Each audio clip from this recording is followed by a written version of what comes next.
નમસ્કાર દર્શક મિત્રો, આપ નિહાળી રહ્યા છો N24 ગુજરાતી। તો નજર કરીશું આજના મહત્વના સમાચાર પર। જંબુસરમાં મુસ્લિમ સમાજ દ્વારા પોલીસ મથકે ઉગ્ર રજૂઆત। સોશિયલ મીડિયા પર ધાર્મિક લાગણી દુભાવનાર ભાજપ નેતા નાઝિયા ખાન વિરુદ્ધ એફઆઈઆરની માંગ। સોશિયલ મીડિયા પ્લેટફોર્મ ઇન્સ્ટાગ્રામ પર વાયરલ થયેલા એક બ્રોડકાસ્ટ વિડીયોમાં ઇસ્લામ ધર્મના પૈગંબર હઝરત મોહમ્મદ સાહેબ અને તેમના પત્ની હઝરત આયશાના લગ્ન જીવન અંગે અત્યંત બીભત્સ અને આપત્તિજનક ટિપ્પણી કરવા બદલ જંબુસર મુસ્લિમ સમાજમાં ભારે રોષ જોવા મળી રહ્યો છે।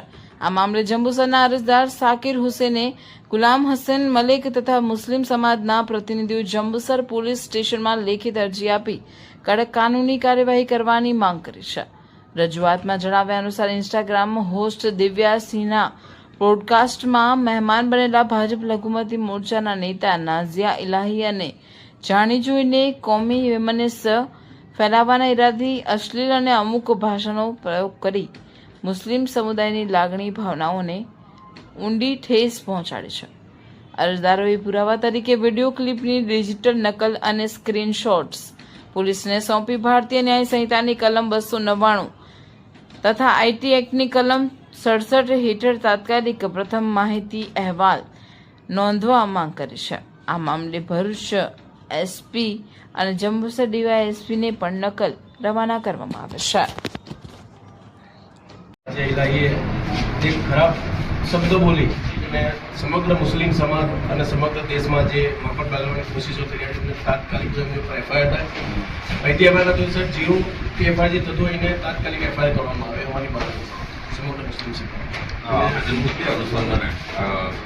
જે આગળની તપાસ કરવામાં આવશે।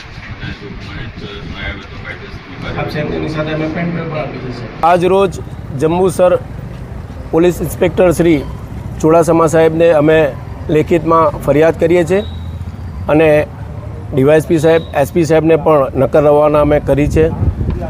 જે વેસ્ટ બંગાળમાં નાઝિયા ઇલાહી કરીને એક શૈતાની જે ભાજપની હોદ્દેદાર છે એ અમારા પૈગંબર સાહેબના વિરુદ્ધમાં અભદ્ર ટિપ્પણી કરીને જે મુસ્લિમ સમાજની લાગણી દુભાઈ છે, એના માટે અમે ફરિયાદ એફઆઈઆર કરવા આવ્યા છે પોલીસ સ્ટેશનમાં।